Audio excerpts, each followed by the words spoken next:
আমার প্রিয় ও স্নেহের ক্লাস 3 ছাত্রছাত্রী বন্ধুরা, আশা করি তোমার সবাই ভালো আছো। আজ আমরা যে বিষয়টি নিয়ে আলোচনা করব ক্লাস 3 ফার্স্ট ইউনিট টেস্ট অর্থাৎ প্রথম পর্যায়ক্রমিক মূল্যায়নের ইংলিশের কোশ্চেন পেপার নিয়ে। দেখো সরাসরি স্ক্রিনে তোমার ক্লাস 3 ইংলিশের কোশ্চেনটা দেখতে পাচ্ছ। ফুল মার্কস তোমাদের রয়েছে 20, সময় তোমাদের রয়েছে 40 মিনিট। একের দাগে রয়েছে অ্যান্সার দ্য ফলোয়িং কোশ্চেন্স। এখানে তোমাদের 4টি প্রশ্ন দেওয়া রয়েছে, প্রশ্নের মান 1 করে 1 × 4 = 4। ভালো করে দেখে নাও। তারপর হচ্ছে choose the right words from the help box and fill in the blanks. দেখে নাও, এখানে তোমাদের 6টি রয়েছে। ভালো করে প্রশ্ন উত্তরগুলো দেখে নাও।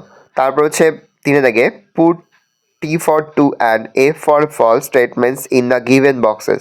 প্রথমটা ফলস, তারপরটা ফলস, তারপরটা ট্রু, তারপরটা ট্রু। তারপর choose the correct alternative and rewrite the sentence. দেখে নাও। তারপর হচ্ছে match column A with column B. দেখে নাও। তারপর হচ্ছে rearrange the following letter to make meaningful words. দেখে নাও। তারপর হচ্ছে make sentence with the following words. House আর লাভলি। দেখে নাও। তারপর change the gender of the following words. দেখে নাও।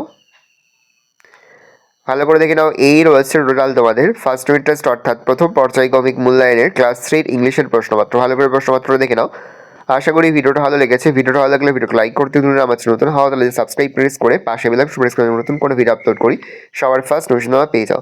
আমরা কিন্তু ইতিমধ্যে ক্লাস 3 প্রতি বিষয়ে সিলেবাস প্রশ্ন এবং নমুনা প্রশ্নপত্র কিন্তু আপলোড করে দিয়েছি। তোমরা এখনও পর্যন্ত সেই ভিডিওগুলো না দেখে থাকো, ভিডিওগুলো কিন্তু তাড়াতাড়ি দেখে নাও। কোনো প্রশ্নের উত্তর লিখতে বা বুঝতে কোনো রকম অসুবিধা হয় তাহলে কিন্তু নির্দ্বিধায় কমেন্ট সেকশনে কমেন্ট করে জানাতে একদমই ভুলবে না। আর এই প্রশ্নপত্রের পিডিএফ ফাইল কিন্তু আমাদের যে ফেসবুক পেজ রয়েছে সেখানে কিন্তু আপলোড করা রয়েছে। তোমরা কিন্তু অবশ্যই আমাদের ফেসবুক পেজ থেকে এই প্রশ্নপত্রের পিডিএফ ফাইলটা সংগ্রহ করে নেবে।